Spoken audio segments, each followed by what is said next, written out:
In this cafeteria, I believe this is the third time. We've also taken our message to the Capitol, where we've asked for safer streets for our neighborhood. So this feels amazing to be here at this point tonight. So I am so grateful to see so many of our neighbors and parents, community members, our politicians. We're joined by Representative Lisa Martin, Senator Chris Lee. Let's give them a hand as well.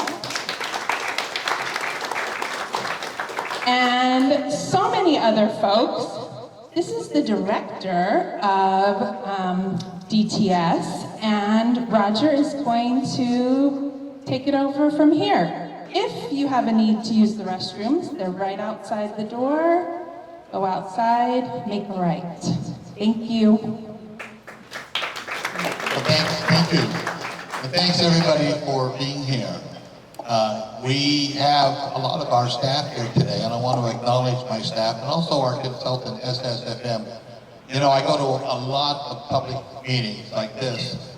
I'm always happy when the public outnumbers the city staff that comes to these events.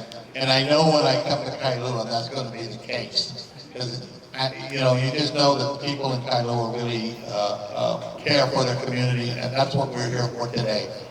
You know, this is our first meeting for this project that we're starting right now.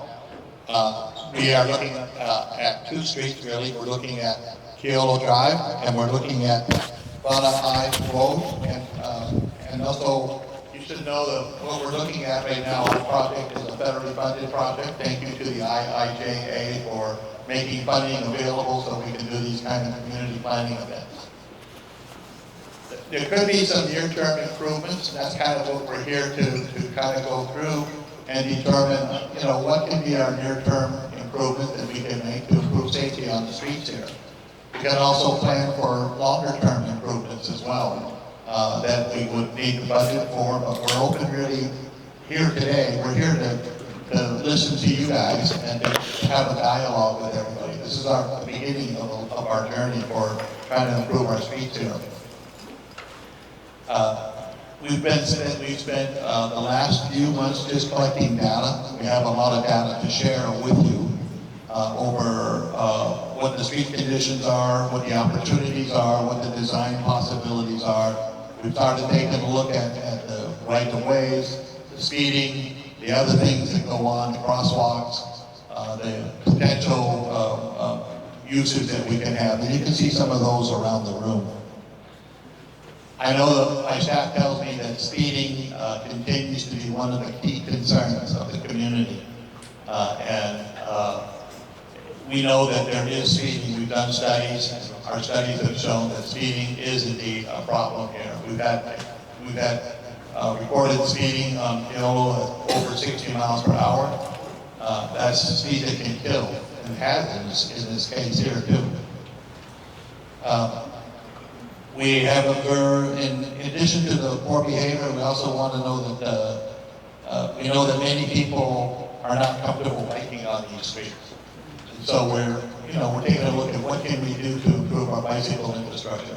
It's not just a Kailua issue. We've been doing this island-wide, and we have a lot of projects that we're starting to look at island-wide on the South Shore, within Waikiki, within Kaka'ako, within downtown, within Kalihi, all around the island, really. We're looking at ways that we can improve our bicycle facilities. And as we do that, we know that our bicycle use is increasing, and that's a good thing. For us, this is all about allocating street space. And we know that whenever we do that in a community, it's always a contentious thing. Not everybody agrees with us over how we should best allocate the limited space that we have. But that's really what we're trying to do today, is start that discussion over what can we do to make this part of Kailua a better part for us. We've got a lot of people here, and I think I'm going to call up, I think it's Renee is going to lead us here. So can I ask Renee to come up and take over? Renee Esquiel is our Complete Streets Administrator for the City and County of Honolulu. She has a tough job. Administratively, she's assigned to DTS, but she reports to 4 city directors. Recorder-in-Chief. Thank you, Roger. It's my pleasure to be here this evening. I have presented in this cafeteria a few times on this topic, and it's exciting for us to make some progress and actually have some real money putting towards projects. I actually also live in the community. I live up in Keolu Hills, and I have a young toddler that I am looking forward to maybe having some independence someday. Part of the reason I moved to Kailua. My partner was from here a long time, but I also was really attracted to the fact that children here can be somewhat free range, right? They have some independence. You see packs of little boys kind of biking around. You don't see that in town. You don't see that in a lot of other parts of our island. And I know a lot of people who grew up in Kailua reminisce about being able to have that. But honestly, we're losing that here. And so that's part of our charge, right? Is to make sure that we have facilities that work for all of us. In particular, my own personal motivation is for our youth, making sure that they can get where they're going safely and that they don't rely on their parents to drive them every single place as they do in many other places. I am joined tonight by our project manager, Kaylin. I want to have her raise her hand here. Any specific comments after the fact, please feel free to share those with her. She's connected to our whole team. And then of course all the other folks in sort of the black shirts and other city polos are here. They have name tags on. Please feel free to come up, ask us questions, and share your feedback with us. Like Roger said, we're representing many different departments here. Kuleana for our streets is very fractured within the city. There's like 4 or 5 different departments that have some small piece of the right-of-way. So we're here to listen to you guys, and then we'll work with them kind of as we move forward on specific designs, make sure things are maintainable, etc. SSFM is a wonderful firm that we have hired in many capacities to help us with projects. Mike Packard here is our project manager. I would just going to go say he's probably the best traffic engineer in the state, and he's also a Kailua resident. So we have a lot of local homegrown knowledge on our team as well. Okay, so here's our meeting goals for tonight. We want to provide a little bit of information about the project. We are focusing primarily on Keolu Drive, but Vana'au, of course, is also an important connector for Channel Lake folks trying to get to Kailua town, and it has some pretty significant deficiencies, particularly around the bend there, where there's no sidewalk.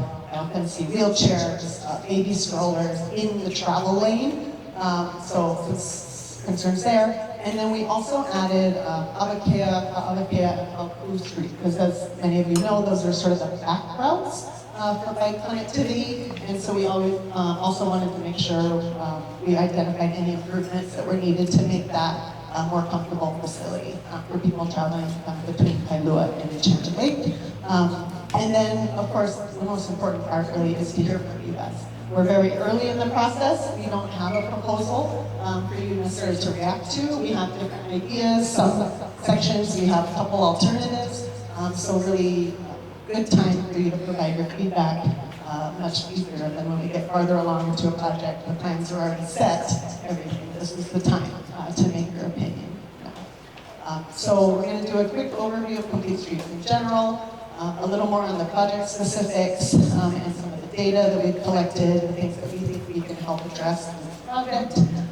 Mike's also going to share some of the potential design solutions. You guys have seen a lot of this stuff already, right? It's not rocket science, speed humps, raised crosswalks, better bike facilities, but we'll go into some of those in detail.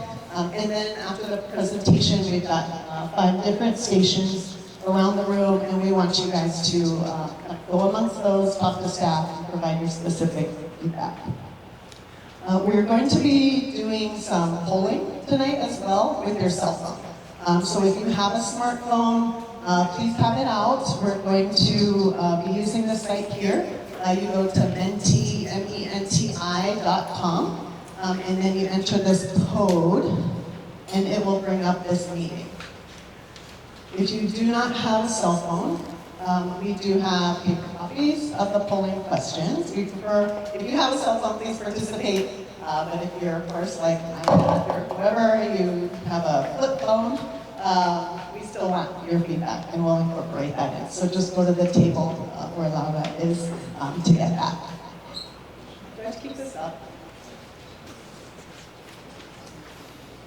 You guys need more time to pull this up. Is it on the agenda? Perfect. Okay. Oh, mosquitoes are biting me already. Okay, so we're going to do a little warm up on the Mentee, just so you guys can sort of see how it works and get warmed up. Sorry, for those of us who are over 50, it says the presenter hasn't changed slides yet. There's a place for the code. Laura? Vote again. So, if you voted on the first question that says, "Are you ready?" then thank you. Where are you? You're already in. Okay. And then I will change the slide, and you can keep that. You don't have to scan the code every time. You can keep it on your screen on your phone for the whole time, and we'll just change the question every time we go through. So, Yes, sorry, more questions. Is it possible to turn the echo down on your speaker thing? I don't know. Maybe quieter? No, just not an echo. It sounds like you're in a stadium. I don't know it. Okay. Just turn it down. Look for a reverb. I can hear it too. Is that better? A little bit. Much better. All right, good. Okay, so are you ready? Okay, first question, we'll warm up on where you live. We want to know where people are coming from.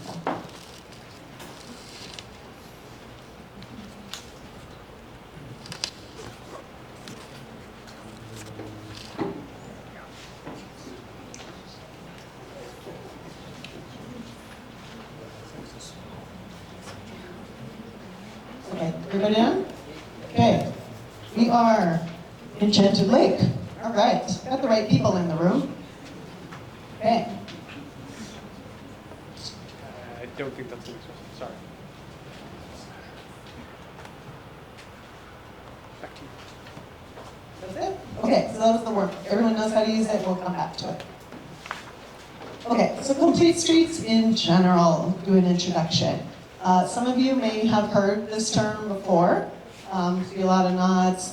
For those of you that are unfamiliar and new, complete streets is basically a roadway design approach that says that there are a lot of different people trying to use our roads, and there are a lot of different uses for our roads. Typically, we tend to think of roads as just moving vehicles. That's a relatively new phenomenon, right, from the 20th century. But there are all kinds of other people trying to move on our streets as well. We have people walking, we have people biking, Keolu Drive, we've got people running and jogging and recreating. I talk to my neighbors on the street, right? So for me, it's a social space. It's honestly how I know my neighbors, is by seeing them out on the street. There's economic activity that happens on streets, right? People put signs, sidewalk sale, that's how businesses welcome their customers. Streets also have trees and animals and an ecology that happens there. They catch stormwater. That's a huge function for our streets that people don't often think of. And that water is often untreated and goes straight into the beautiful Enchanted Lake. We actually have a parallel stormwater quality project going on in the neighborhood as well. And there may be a point at time we coordinate and put in some more green infrastructure elements within the street to catch the water, treat it, and allow it to percolate down into the soil instead of just putting all that dirty water with brake dust and motor oil and everything straight into our waterways. So just a generic graphic here about all the different ways that you can use the street, but as you can see, there are many competing needs. And so our big challenge with any project is trying to find that balance, right? Who gets so much space? Because it's a zero-sum game. There's only so much space. We're not widening roadways. We're not taking right-of-way. So that's what we're really trying to do. I would argue the wide side of Keolu here has too much space dedicated to motor vehicles. And maybe not to some other uses. So we'll see if you agree with me tonight, but that's our task, is to reallocate the space, but find that sweet spot where maybe not everyone's super happy, but everybody is willing to live with the outcome, right? I mean, unfortunately, that's the reality. Everyone's sharing the same resource with different interests, and so trying to make sure everybody sees some benefit and maybe has some mutual sacrifice. So Complete Streets is a city and county law. In 2012, the city council passed a law that basically says that we are committed to making our streets safe for everyone, not just the people who are in a vehicle. And the way that the city is supposed to implement this is every time we have a transportation project, we have to consider all the different people using that street and how to put it back differently. The most typical way this is triggered is by paving projects. So we do a lot of our bike lane implementation, even sidewalk implementation after paving efforts, and that may be how this project is ultimately implemented. There are principles outlined in our Complete Streets law. The number one, and this is always our North Star, is safety. Obviously, that's what government exists for, right? Public safety first and foremost. So ultimately, people, we get into argument maybe about delay, and congestion, parking. At the end of the day, for us, the most important metric is safety. There's no one size fits all for complete streets. What looks like a complete street in Waianae is completely different than what it looks like in Kaka'ako, Kailua.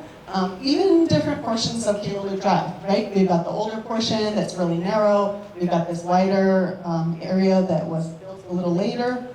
Even that, we're going to see different designs for different portions, and so we really need your feedback. Trying to get that right and make sure it serves the community. There are all kinds of benefits to doing this. Obviously, we're trying to encourage people not to have to drive for every trip, which has environmental benefits, public health benefits. It's more affordable, right? If a family can have one car maybe instead of 2 or 3 cars. So there's a lot of reasons why we do this work, and it's sort of, I think, personal on why people participate. So I want to talk a little bit about bike facilities, because I do know that bike facilities are controversial. We talk about sidewalks and crosswalks, everybody's kind of like, yeah, cool, pedestrian. Bicycles are different. They are controversial projects. So I wanted to share a little bit of experience that we've had recently. I think most of you may be familiar with the two-way protected facility that we put on King Street in town about 10 years ago. It was built as a bike project, and we've seen bike ridership grow 3-4 times from what it was before. But very interestingly to us, we've also seen the pedestrian crashes cut in half. So I just wanted to sort of share some of this perspective that sometimes a design feature that may seem like it's for a narrow group of folks may actually provide more order to a street. It may slow a street. It may make drivers more aware of everyone on the street. So I just wanted to kind of remind people that some of these design treatments that we're talking about seem simple, they seem straightforward, but what we've seen in a lot of continent places are seeing is that when you do some of these improvements for one user, you end up seeing safety improve for everyone. So that's our goal, and that's our hope, and a little bit counterintuitive. I just wanted to kind of share our experience. Okay, so this project in particular, these are the corridors. So we've got the entire length of Keolu Drive, from the highway all the way down, looping around, and then the entirety of Vana'au over to Kailua Road, and then this little back street, what we can kind of call like a neighborhood greenway or something like that. Obviously, major community facilities, we're looking to connect all the schools, parks, there's some big churches. The shopping center, of course, is a huge destination, and that has its own station with some kind of complicated driveway, egress. So this is the area we're looking at. And then the purpose, of course, as Roger mentioned, I think speeding is kind of the first and foremost project that we have heard consistently from everybody as being the primary concern, and then improving pedestrian bike infrastructure in Keolu Drive within Enchanted Lake, but we also want to connect to Kailua Town, and in particular, Kailua Intermediate School, right? So we really see this as a Safe Routes to School project, We want to connect the schools in Keolu, but we also want to get those older kids to be able to bike to KIS. That's a perfect age for kids to be biking independently, but right now it's not safe for them. And then this is our process that we go through. So we've been doing data collection, and we're doing more tonight. You are helping us collect data on the problems out there. We've got some preliminary design concepts. Don't get too attached to some of the details out there or on the boards. We really just tried to put something out kind of for conversation. Things that we see will probably fit, and there are definitely kinks to be worked out, but people sometimes like to react to stuff instead of just a blank slate. So please look through those, but also realize that they're not set in stone. We're going to continue community outreach through this whole process, but after tonight, we'll sort of take your ideas and we will put together one draft proposal, and then we'll invite you back to provide comments again so we can make sure we get it right. We're talking about all of these different possible improvements, but if you have other ideas, let us know. Pedestrian safety, obviously we're looking for missing sidewalk sections. Our crosswalks are challenging on Keolu Drive. Many of them don't have traffic signals, they don't have a stop sign, they rely on the driver to see the person and then stop. Unfortunately, that doesn't happen as much as we would like. We see about half the drivers basically doing that. So ways to make them more visible, shorten the crossings. I always have kind of nightmares about the Keolu and Keolu intersection over there. It is huge. I see people crossing, and I'm like, yeah, that person's going to be crossing for like 2 minutes trying to get to the other side, and that whole time they're exposed to fast-moving traffic. So looking at shortening crossings, traffic calming. I know we've all seen a spate of humps and bumps and everything over the last year or two on Windward Oahu. And honestly, we see the tenor of public discourse on that changing. 10, 20 years ago, people were a little more hesitant to accept that, but I think driving behavior has just gotten so bad and speeding is so prevalent that the public really seems to be asking for these in more and more places. So we're looking for your confirmation on that as well.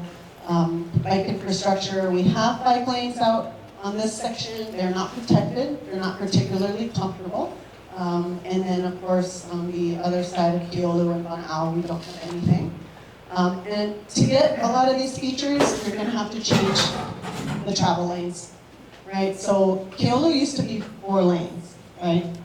So 15 years ago or so, we changed it from 4 lanes to 3 lanes with the bike lanes. So that's kind of when I talk about lane configuration, right? To get the space to do something, sometimes you gotta change around the travel patterns. And luckily we've got Mike and our traffic engineers with the traffic counts and everything to make sure that the traffic still flows with the new lane pattern. We do have bus stops on most of the corridor. The ridership's not super heavy except kind of near the shopping center, but it's just a design consideration for us to keep in mind. We put in bike facilities. How does the bus get to the curb? How do people get on the bus? How does the postman deliver the mail? How does the trash truck pick it up, right? We have a lot of other design considerations to think about.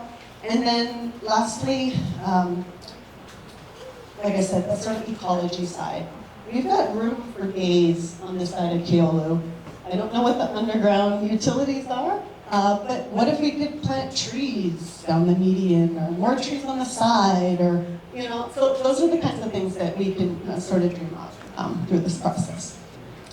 Okay, we're gonna do a couple more poll questions, and then I'm gonna turn it over to Mike to talk about the tech.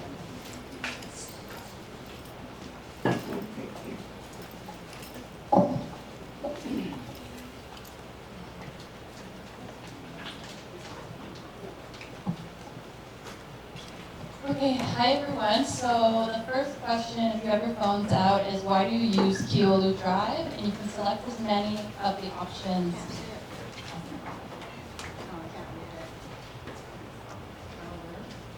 There should be a map. Oh yeah.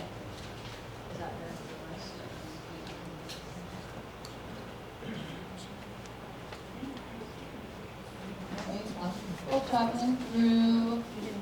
A lot of people going to the local store. I live there.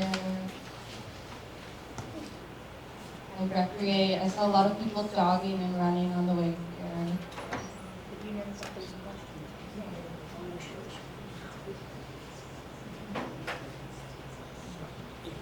The local park. There's two local parks.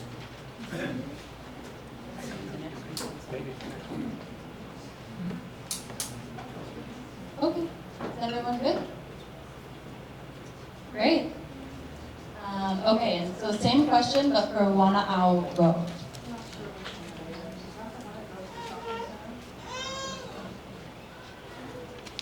And the map highlights it as well.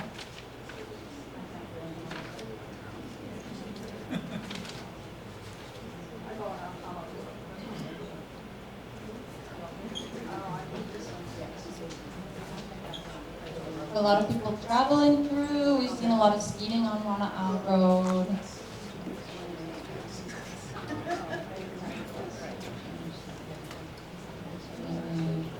Many people living there too.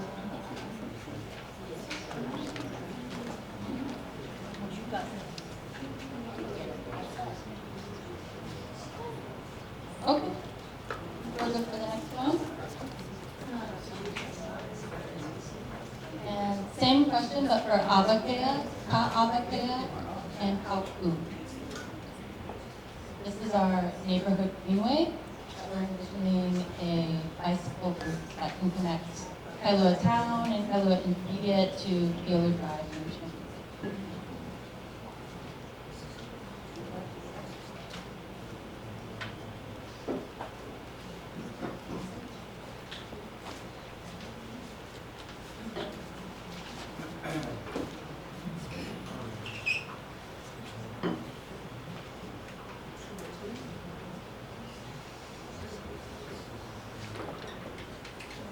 Good. Okay. A lot of people driving through there too, and it's popular vehicular policy.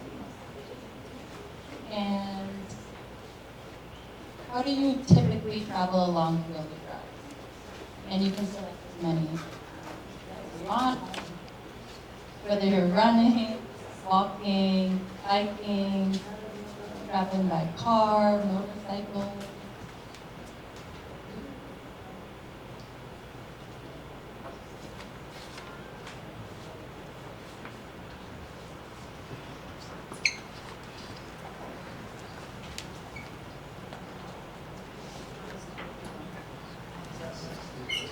The highest personal vehicle. A lot of people walking to bike, skateboard.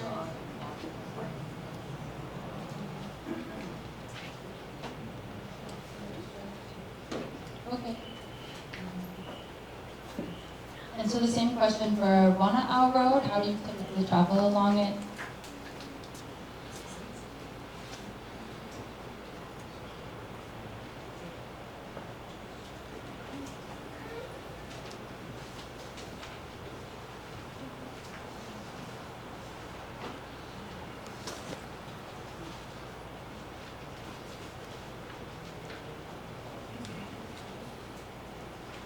More people are using personal vehicle in Wana'au, Keolu Temple.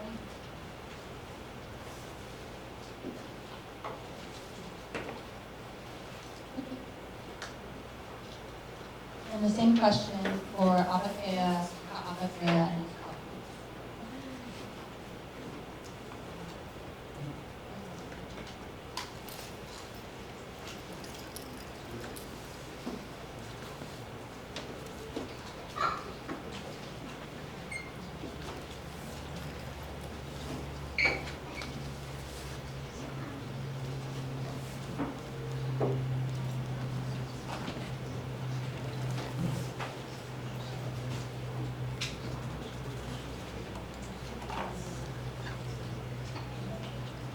Okay, lots of people biking and walking too. Similar kind of proportions.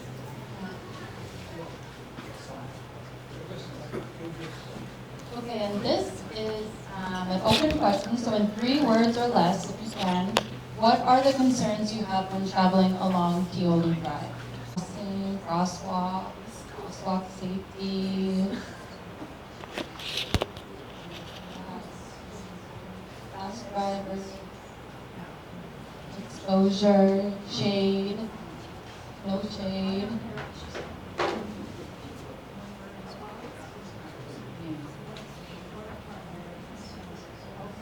Bike safety, biker, ability to make turns,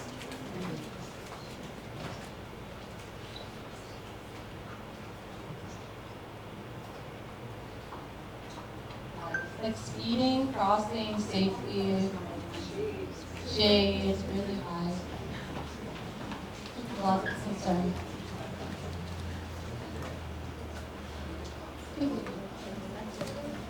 Another word cloud, in 3 words or less again, how do you think these issues can be solved?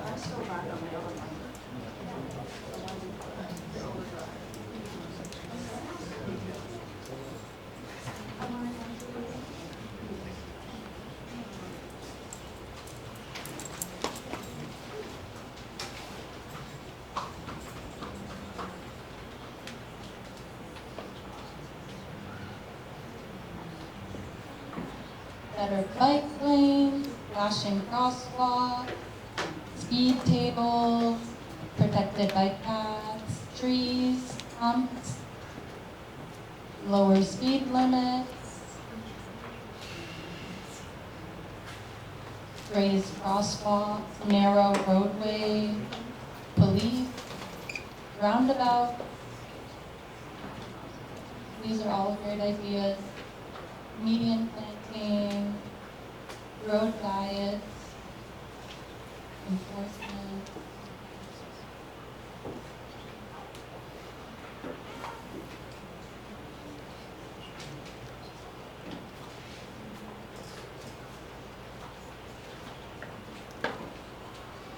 A lot of different ideas.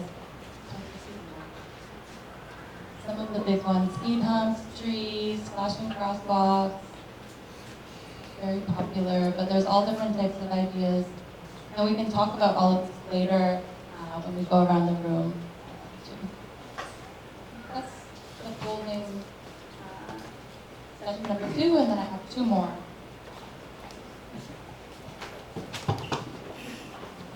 Good evening. It's Mike Packard. I'm the project manager for this project. I'm also a traffic engineer and a resident of Kailua.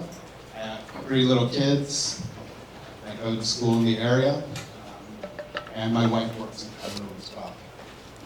I've been in this community for a while and done other projects in the area, and so I've heard these concerns for a very long time, and I feel with you that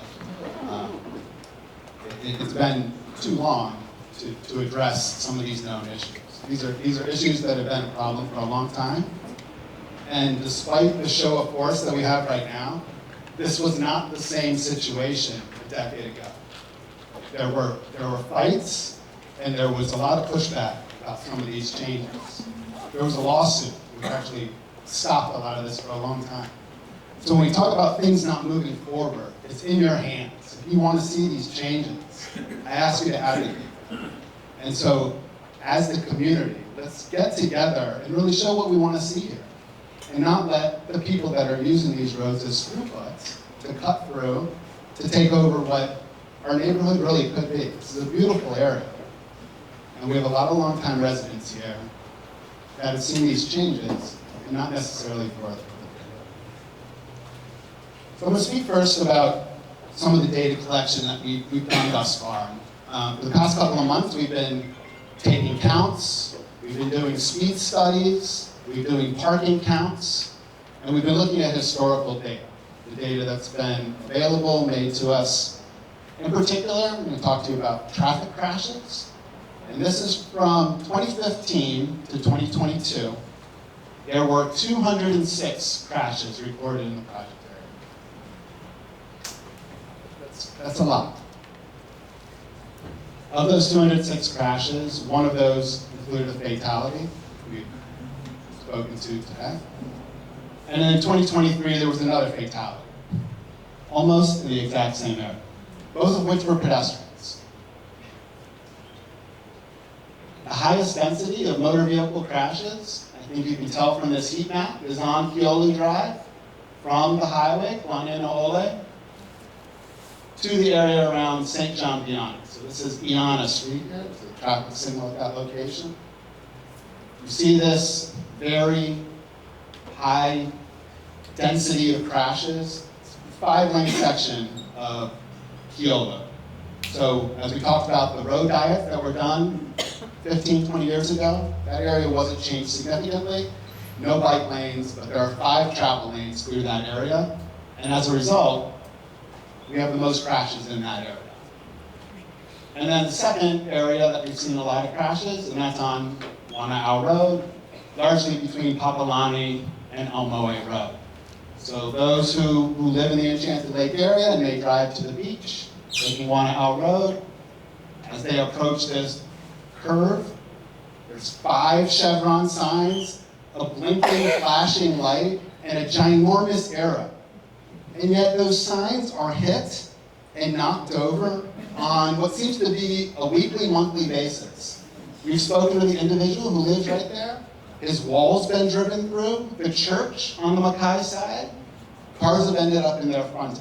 It's a 25-mile-per-hour road. Let's be honest. It's a 25-mile-per-hour road, as is the entirety of Keolu Drive.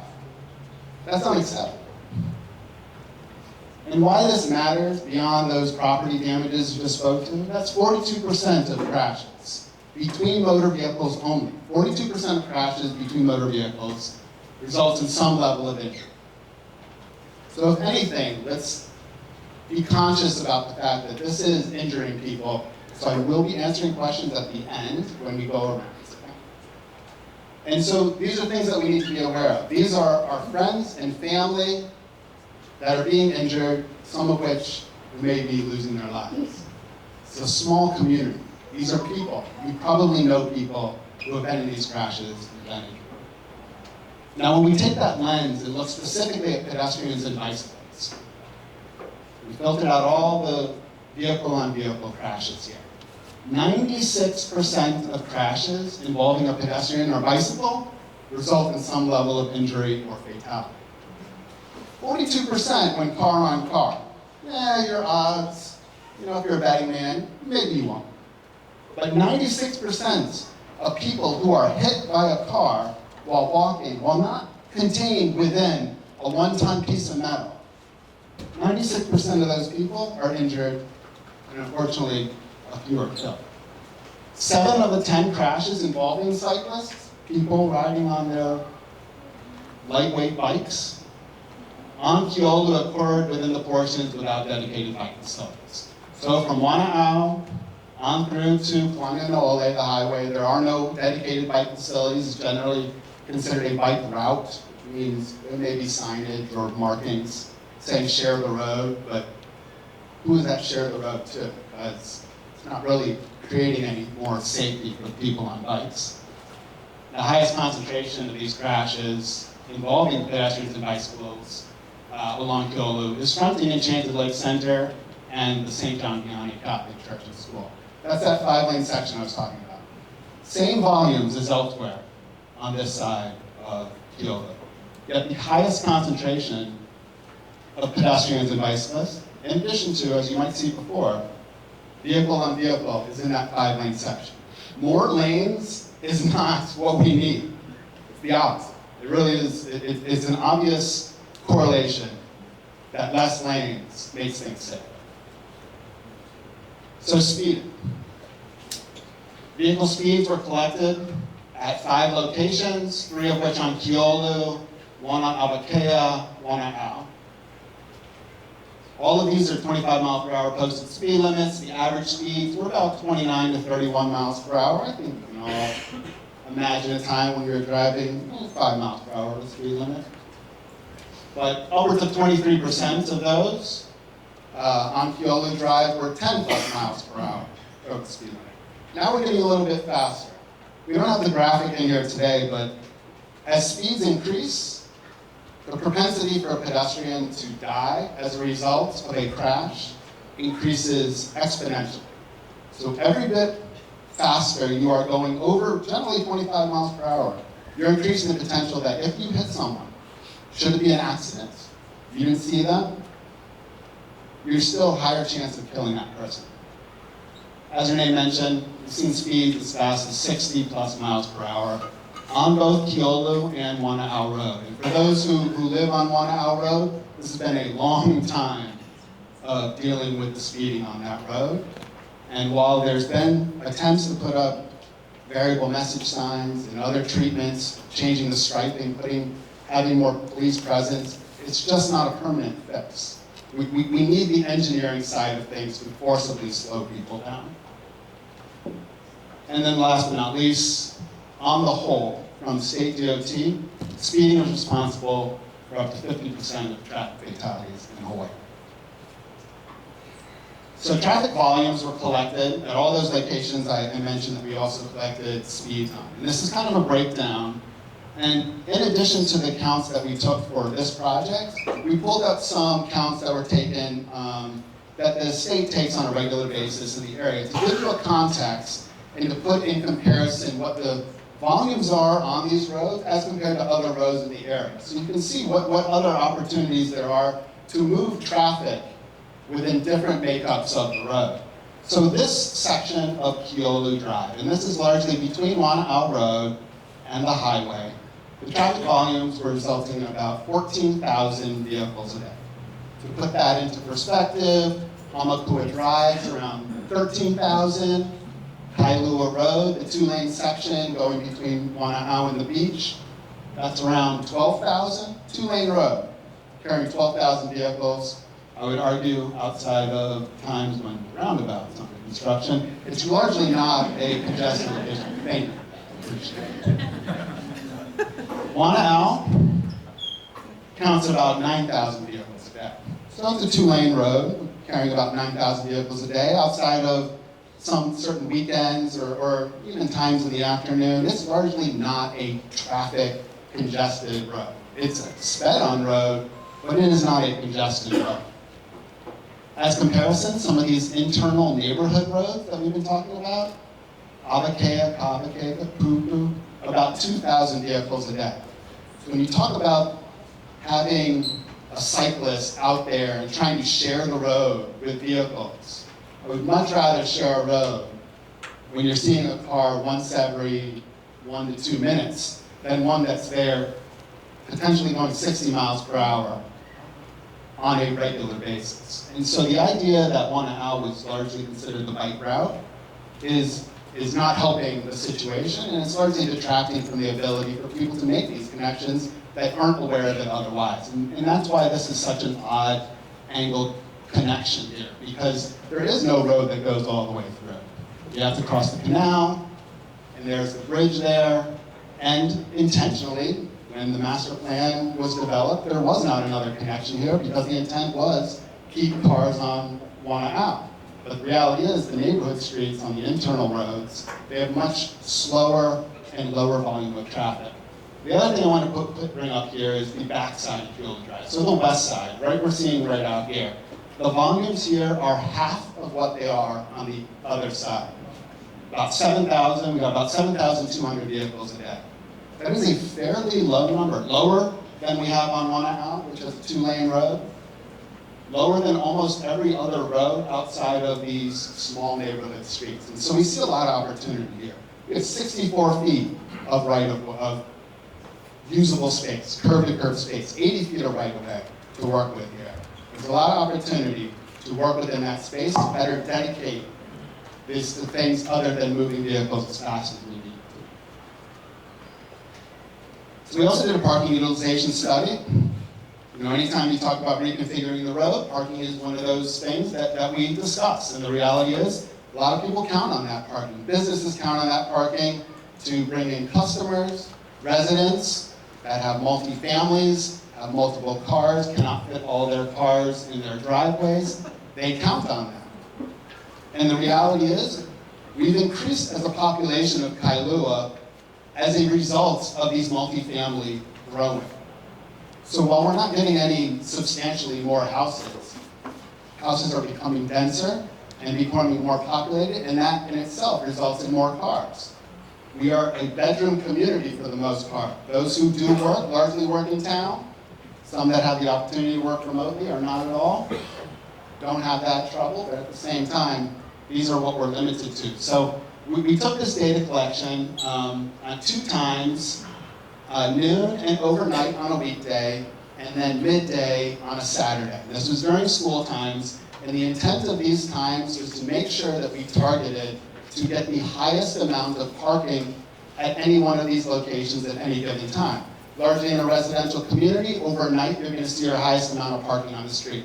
The majority of people who have come back from work are now parked on the street. In our commercial areas, parking on the street is highest on the weekends when we're having the largest amounts of shopping. And then in the section near Keolu Elementary, in the skate park, in the rec center, on Saturdays, not only is there baseball games, but there's parties, there's people at the skate park. That section in itself, largely empty during the week, but it is packed and overflowing on the weekends. And so understanding all the different users and how these roads are used is important to this. So I'll get to the point, and that is most blocks were less than 50% full during all observation periods. And no cases were observed where 2 consecutive blocks were at capacity. What that means is should something go in front of this area, which otherwise had parking, and displace that parking, there is still, within 100, 200 feet away, an available parking spot. We all like to park in front of our house. Some people put cones in front of their house. That's illegal, but we found one. But the reality is that is public space. These roads, they're our greatest public resource. And so it's not any of our space to think that it's our own. We need to think on a greater scale as to how we can better utilize these spaces and really do it for the safety of people. Because when you have these times where parking is partially full, unfortunately, this has a greater feeling of wider lanes and unconstrained traveling. Ironically, this is where we have our highest amounts of speeding as well. And so when you see those two together, we know that we need to do something to fix it. That's what we would expect. People not only home from their weekday jobs, but potentially they have friends, family over, bringing in more people from outside the community, both for shopping, potentially going to the skate park or the rec park. And so even during that time, only 27% of all spots were taken during our highest collection period. That's pretty low use of parking. I still understand that people are very sensitive about losing that spot in front of their house. And that, as much as I'm joking, I understand. I have elderly in-laws who live down the street from me, and their ability to walk too far is limited. They need to have that access. And that's why, as part of this project, we're addressing ADA concerns and trying to make sure that where we have people park, where people are going, they can get to where they're trying to go safely and conveniently, potentially not from within their car only. And then with that, I'll turn it over to Kailua. Okay, we have another polling session. This time we're going to ask about safety concerns on 3 different segments of Keolu Drive, as well as the neighborhood Greenway Road. So the first question is, what do you consider to be the biggest safety issue on Keolu Drive in the area fronting Enchanted Lake Center? So the commercial zone, fronting Enchanted Lake Center, Starbucks, McDonald's. Only one. Cinema. We're making it tough, sorry.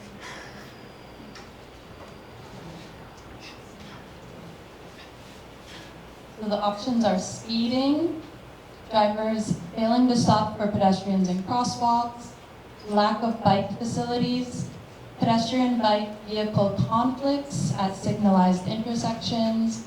We have 1 signalized intersection there. Vehicle turn movement conflicts at unsignalized driveways, a lot of driveways. On-street parking impacts on visibility, lighting, and color.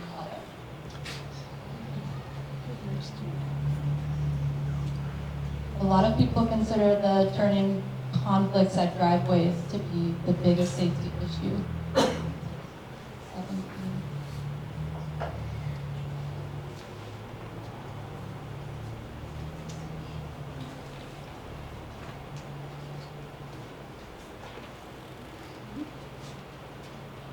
17. Top three are vehicle turn movement conflicts at driveways, speeding, and on-street parking impacts on visibility. Oh, sorry, the drivers failing to stop for pedestrians and crosswalks.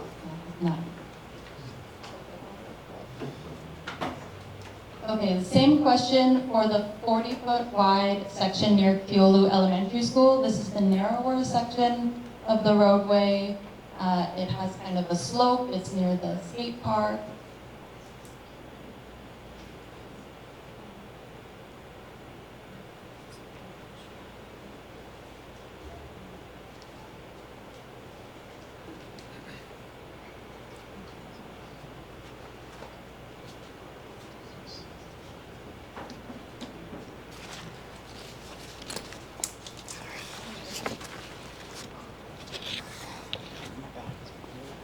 Speeding, a lot of people find speeding to be the biggest issue.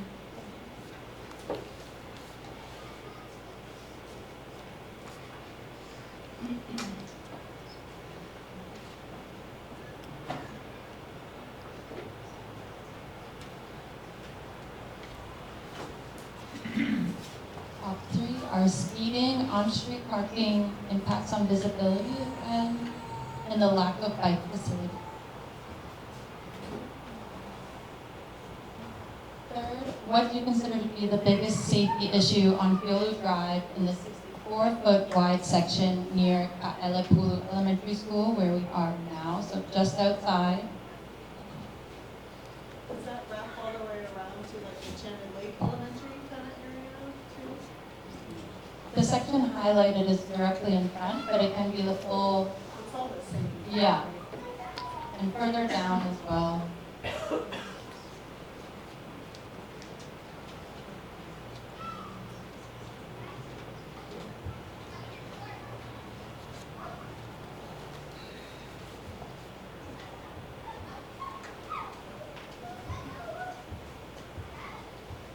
The top three for this one are speeding by a landslide, wide pedestrian crossings,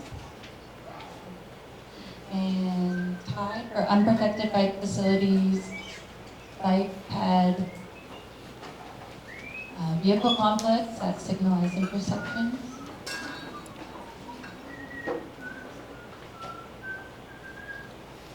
Okay, and the same question for Wana'au Road. What do you consider to be the biggest safety issue on Wana'au Road?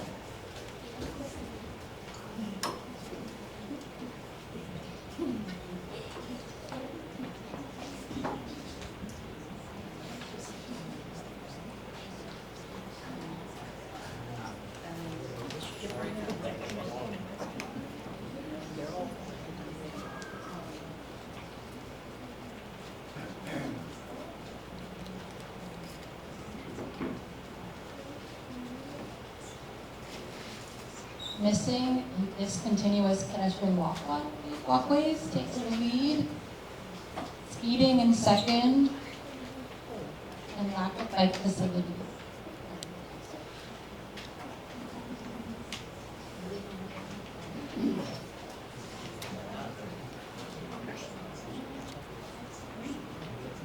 Okay, and last question for this session. What do you consider to be the biggest safety issue on Avakea Road, and Pauku Street?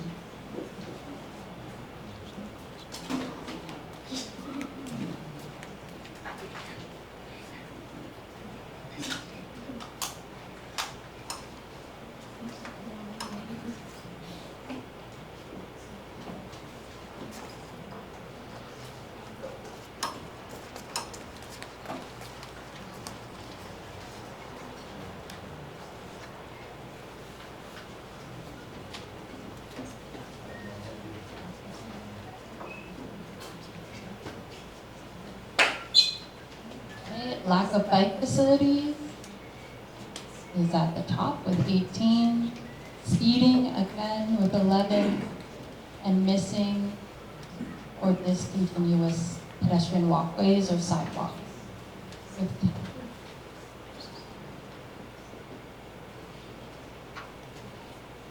One's finished? Great, thank you. All right, we're in the home stretch, I promise. Anyone need to stretch? Called off here. Okay, now we're going to touch on the potential design solutions. You will have an opportunity after the presentation, which I promise will be soon, to go around to the various boards and look at some of these solutions that I'm going to talk about, and to show where we're considering some of these, so you can both vote on them and also see a little more in detail and ask questions about why this, why not that, why can't we do this quicker. So I'm going to talk first about curb extensions. We talked about these long pedestrian crossings, and the reality of the situation out there is it's an 80-foot right-of-way, so that's from the property line to the property line on the other side of the street. But between the curbs themselves is 64 feet. And with only 27% parked cars out there, that's a potential chance that someone has to cross 64 feet to get to the other side. Well, their time to get across that is astronomically long.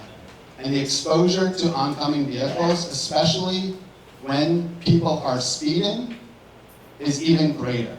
If you start crossing and you don't see a car coming down there, and you are a slow crosser, maybe you're in a wheelchair, maybe you just like to take your time, which it's your right to do. A car driving at 50, 40 miles per hour could come up over and be present before you get across the street.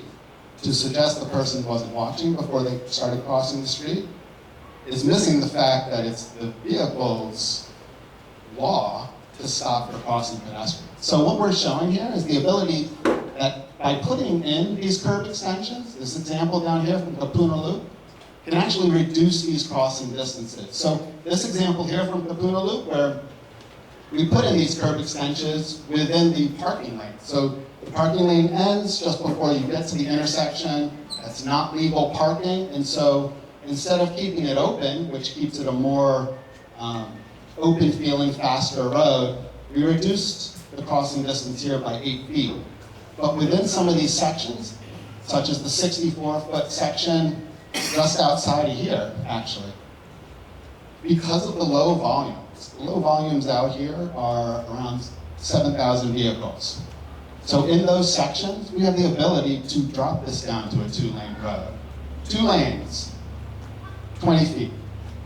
So we're cutting that 60%. It's an incredible reduction in exposure time. The time that you can cross 20 feet is substantially lower than it takes to cross those 64 feet. And so with this example we're showing here is the opportunity to even take those bike lanes, put them on the curbside, and then allow to have those curb extensions out here. The second thing that curb extensions also does is it reduces speeding. Just having the physical presence of a barrier causes people to drive slower.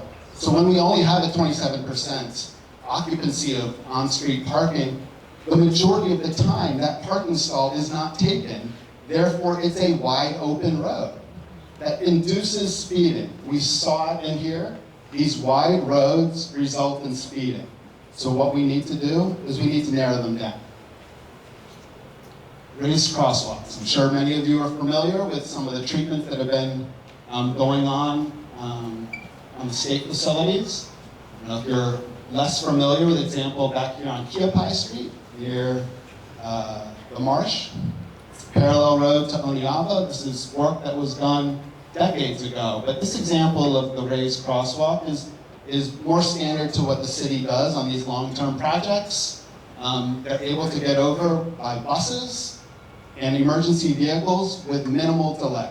And that's why these types of treatments are used on larger roads, such as Wana'am, where we do have a bus route that goes through here, and so we want to make sure that we're accommodating these different users. But in this commercial section here, we're showing the opportunity We called out Safeway here, but most of you are probably more familiar with the Texaco. That's fronting the area. Kailua Cinemas is way back here.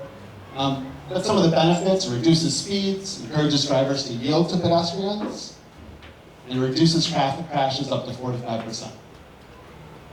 So in this area, we really see that opportunity to take that 64-foot section and break it up to have just 20 feet of actual vehicle exposure.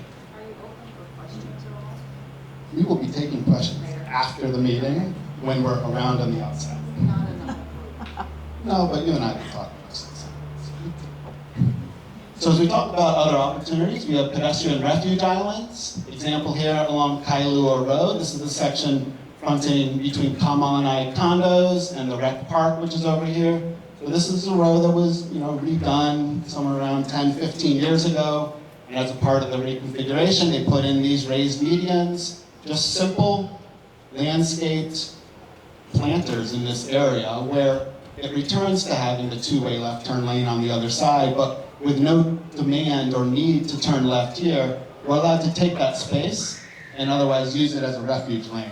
So in the commercial section, in these higher volume areas where we know there's a lot of vehicles turning in and out, we need to accommodate those turns, we still can accommodate them by putting crosswalks and even these refuge islands on the side of the intersection that otherwise doesn't need that for a left turn lane. So this example here, you'd be able to come down and still make that left turn here. This area in particular is around St. John Vianney, just north of the Hele that's all closed up. It used to be a Cuban place too, and you also get your propane there, all that stuff. Interesting. And so here we're even talking about opportunities of taking that crosswalk and moving it to the other side. When we spoke with St. John Vianney, the principal for the school there, they prohibit their students from using the crosswalks in the area. Just too unsafe.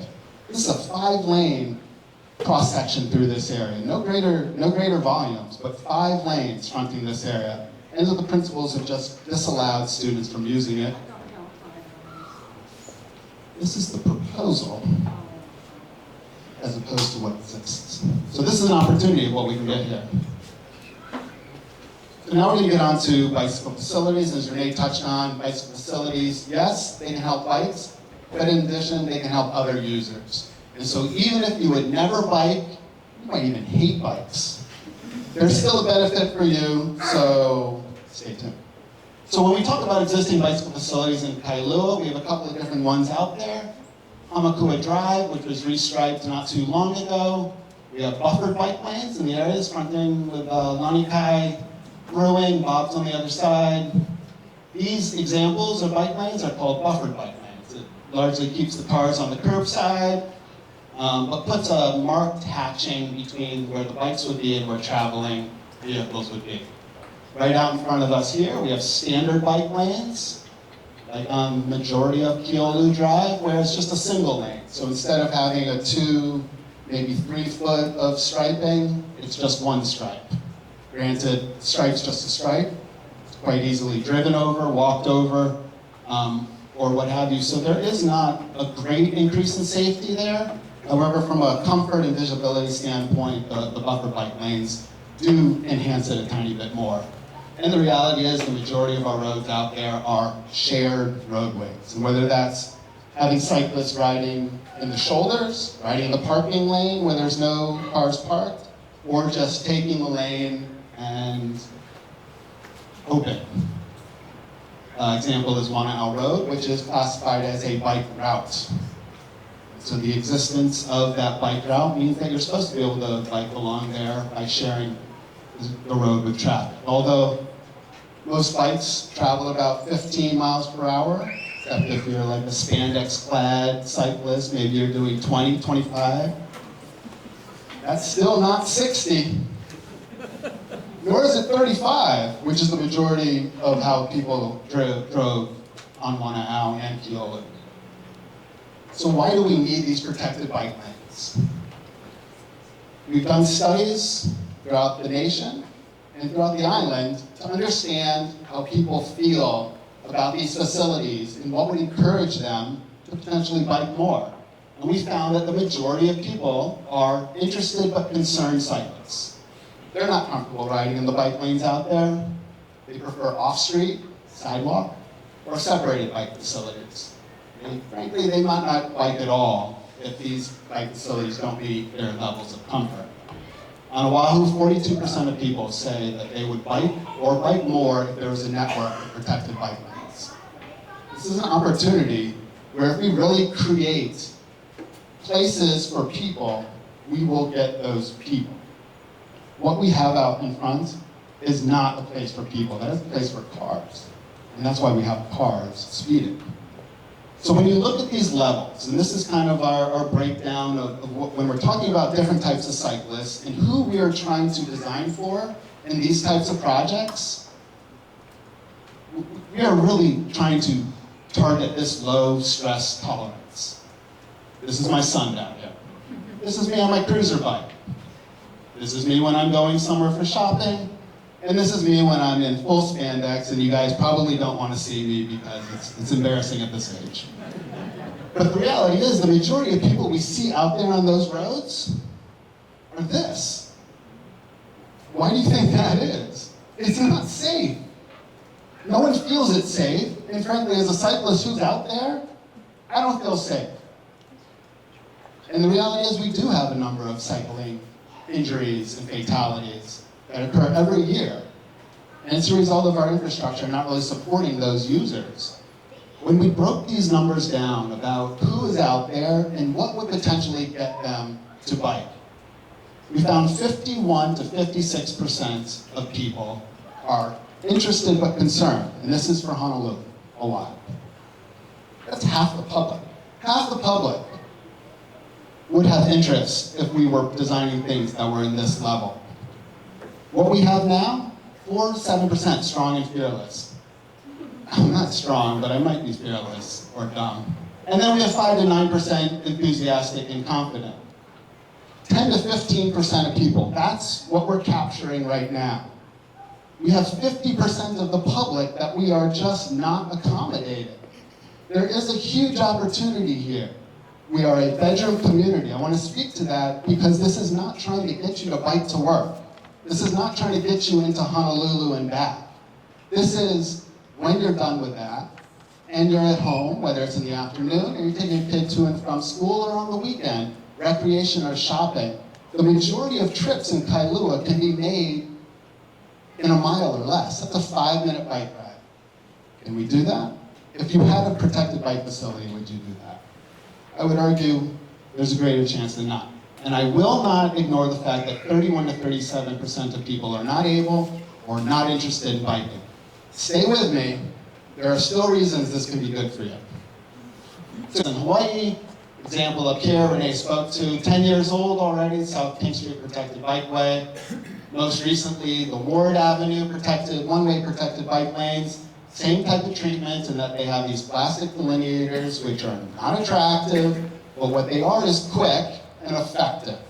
They're effective at creating a safer space, and they do result in an increase in users. And an increase in users makes things safer for everyone. The more people out there biking, the safer it is for those who are biking. The more people walking, crossing the street, the safer it is for them. Presence of people makes it safer for people. Presence of cars does not. Down here we have Keolu Drive. This is an example of parking protected bike lanes, minus the ugly plastic delineators, and you can see here why we might suggest putting something in there to ensure that we don't have those cars infringing upon the bike facilities. And we largely try to keep this gap here so that when a car passenger opens their door, they don't open the door into a passing by cyclist. While dooring, we intend to have a 3-foot separation between a parked car and where that bike facility is marked. And last but not least, no, this is not on Oahu, but we can hope, this is in Maui. This is in Kihei in particular. This is a landscape buffered bike lanes. I think this is a reality, and I would offer that this should be the future of Keolu Drive. Street trees, additional greening, and protected bike facilities. Taking that 64 feet and reconfiguring and re-looking at how we're using that space, we can do so much better. So I'm going to show you some examples of where we're looking at some of these treatments. We're going to have more detail on the boards after this. So talking about some of these parking protected bike lanes, this is an example of the area that I was just talking about, fronting St. John's Vianney, which is a 5-lane cross-section currently without any bicycle facilities. It's also one of the highest areas of bicycle and pedestrian crashes. We're looking at the opportunity to put in parking protected bike lanes. Now this one in Santa Monica is a little bit narrow.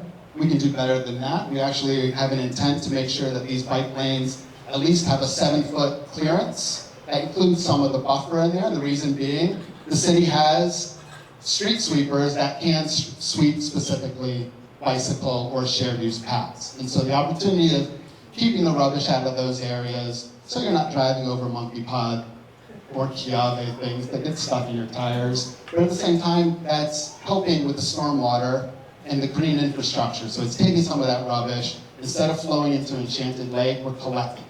And so we would be looking at making this a much wider, safer facility, but the use of potentially concrete while still allowing for the use of parked cars along here.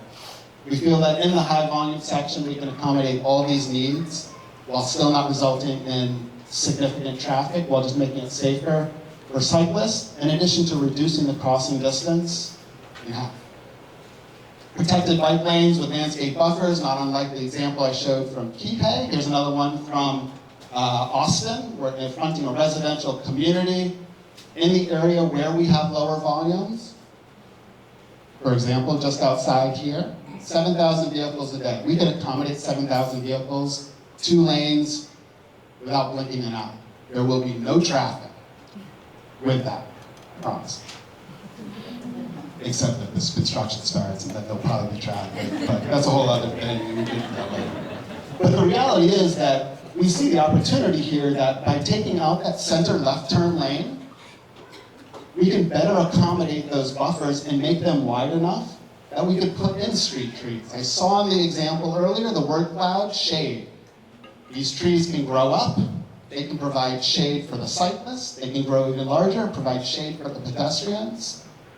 We're fortunate in this part of Keolu has mostly undergrounded electrical utilities, so you're not dealing with the overhead power lines, which is a significant impediment to planting more trees. You can see in these parts of the other parts of Keolu, the older parts, where those lines have split the trees in half.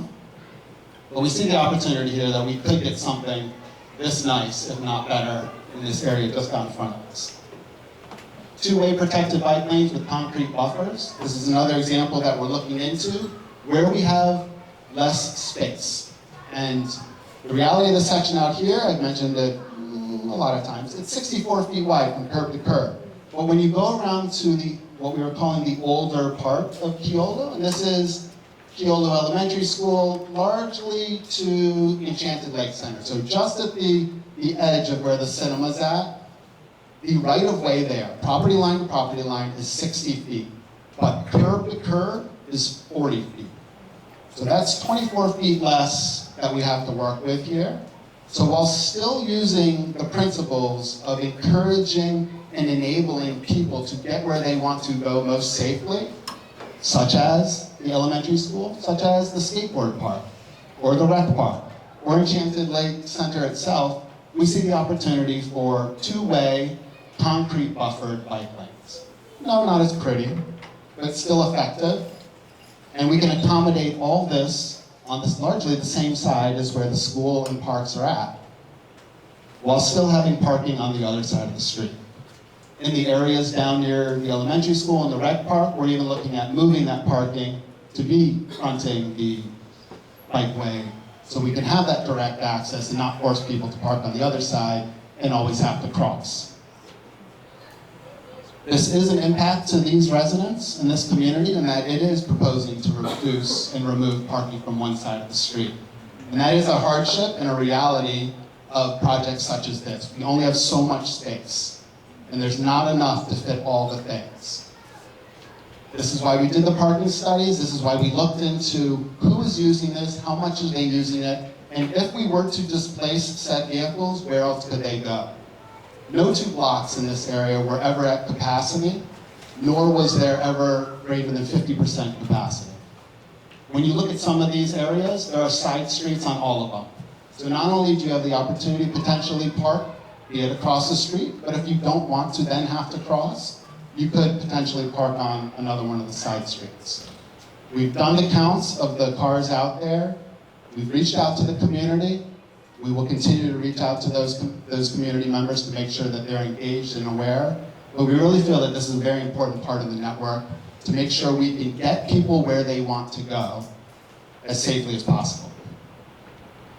So I'm going to talk a little bit about this idea of neighborhood greenways and bikeways. These are what we're calling the loop roads. This is Paupu Street, Ka'awakea, and Awakea. And we're looking at some network, and this one also includes Papalani. While it's not a project street necessarily, it too has a history of speeding and crashes. And so when we were looking at the opportunities and networks, trying to make sure that anyone living on Wana'au could still get to Enchanted Lake Elementary, or could still make the move, travel up to connect up with other facilities to get to the beach park or an intermediate school. So what we're looking at is taking some of these roads and slowing the speeds down significantly. It shouldn't have any real significant effect on the volumes, which are around the 2,000 vehicles. But what it does is it forces people to drive slow. It doesn't just hope they will, it forces them to. And so some of the ways we do that is through the use of roundabouts and traffic circles. Example here is from the Olamana neighborhood. Anyone who may live there, or who may try to cut through as they're getting back to Enchanted Lake, to and from the Poly Highway. That's illegal too. But this is an example of one of those neighborhood roundabouts where we don't need to accommodate the bus getting around it like we do on Hele Street. That's why the Hele Street circles are so much smaller. The bus needs to make full turns around this. We do not need to accommodate a bus for these movements, and so we can make them larger, which also has the effect of reducing speeds. So we see an opportunity here at Awakea and Ka'awakea, which is currently a 3-way stop. I don't know why. Similarly, the Ka'awakea and Papalani. Papalani is the giant road. We are talking about doing treatments on there as well. That's a very heavy right turn and left turn as people are going from Papalani onto Ka'awakea and vice versa. Going back a little bit to some of what we were talking about with the lane configuration, this area that had 5 lanes, we see the opportunity really to better utilize this space, providing a space for all users, making sure that they are accommodated safely and effectively. Example here from Detroit, maybe not exactly the same type of place, but this example is still very applicable in that we are looking at this 3-lane cross section, similar to what we have out here, but this is for a more commercial section where we can still have street trees in places. We can also have on-street parking, and then we also have these opportunities for dedicated bike facilities. And last but not least, similar to what we were talking about with neighborhood greenways, speed humps and tables. This is similar to what you've seen done by the state over the past year or so. We have some currently on Awakea Road, Makai of Wana'au. So this section here, which is a common route, people travel, walk, bike, stroller. This is a project that was done a couple of years ago as a result of the speeding found in the area, and it has transformed this road. This road and this community had been complaining for decades about the speeding in the area. They had stories about just parking their cars in the middle of the road or putting their rubbish cans out there. We don't condone that at the city. And so this project has changed it, and it is a play street now. The amount of kids that have spilled onto the street, and you can tell me that kids playing in the street is not safe, but my kids play on the street all the time, and I could not be more confident that they will be safe. They scooter, they skate, they ride their bikes up and down. There's a basketball hoop out here. This is a comfortable street because at these volumes and at lower speeds, people acknowledge that it is not there to move them through as fast as they can. So instead of treating these roads as cut-through roads, let's treat them like neighborhood roads. Let's do these treatments to both improve facilities for people trying to get through here other means, but also the residents. What this does to your frontage and the opportunities you have, as Renee talked about, talking to neighbors, that can happen when streets are places. It's really hard when there's 64, 80 plus feet between you and the neighbor across from you. Luckily, these streets are already narrow, and so all it's missing is some of this engineering to slow cars down. Lastly, we're just going to touch on the final polling questions. We're going to check whether you were listening to me. And then after that, I promise we'll be done. I'll be done talking. Okay, this is our last polling session, as Mike said. We have 3 final questions. The first is, which potential improvements for Keolu Drive did you like the most? You can select as many of the options as you want. And this is for all of Keolu Drive. So, raised crosswalks, protected bike lane, curb extensions, those are the ball bouts at intersections that help shorten pedestrian crossings.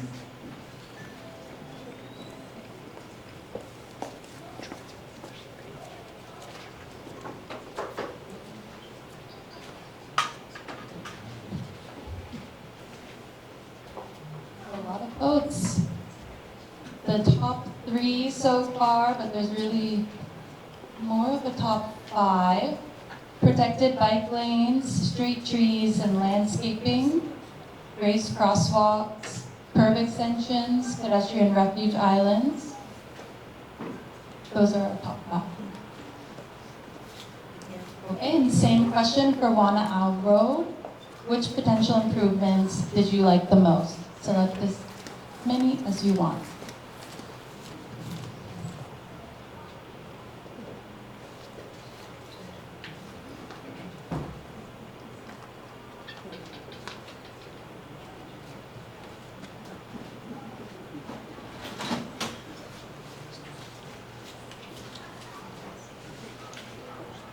Sidewalk improvements is in the lead. We know there is no sidewalk or an asphalt sidewalk near the bend on the Makai side of the street.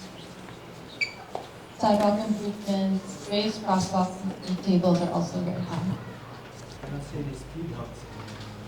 Speed tables we have proposed there. So those are speed humps with a flatter top.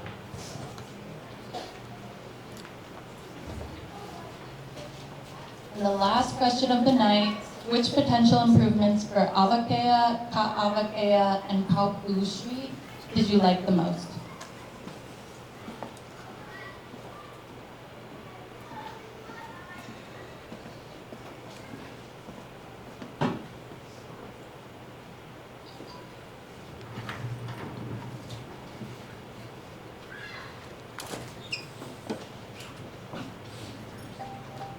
Lots of people like roundabouts and traffic circles. Bike boulevard marking and signage is also up there. And of course, third is speed humps and speed tables, as well as sidewalk improvements, because we know we're missing a small portion on Avakea Road.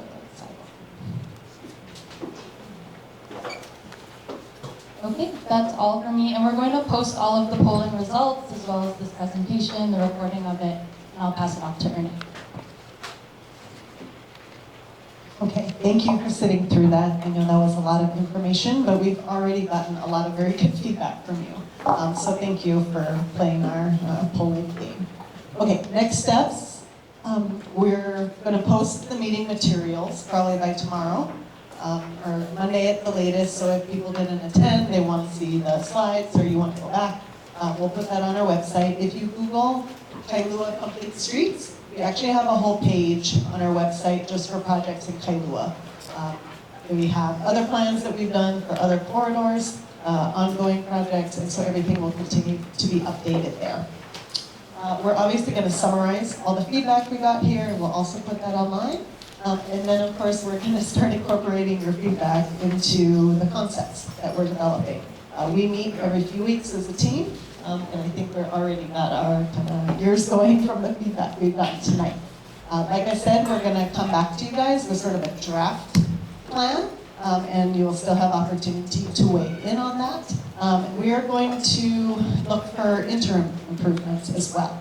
Roger mentioned this is a federal aid project. That means that there is a lot of potential money, but it also goes quite slow. There are a lot of steps you have to do to spend federal money, so we're going to keep looking for some of our quick build opportunities to impact the corridor sooner. We have a request that we're preparing for state DOT to do some speed humps and raised crosswalks at the 3 elementary schools on the loop in the near term. We've got a couple out here, a couple by Keolu Elementary, and I think one more by Enchanted Lake School that we're proposing, and one more by St. John Vianney. We also could do things with plastic sticks and striping and crosswalks, so we will keep doing both. We'll keep the big project moving forward, but then also look for ways that in the intermediate years we can get some of this stuff out there. Okay, I think that's it. Thank you very much for your time. Please stay.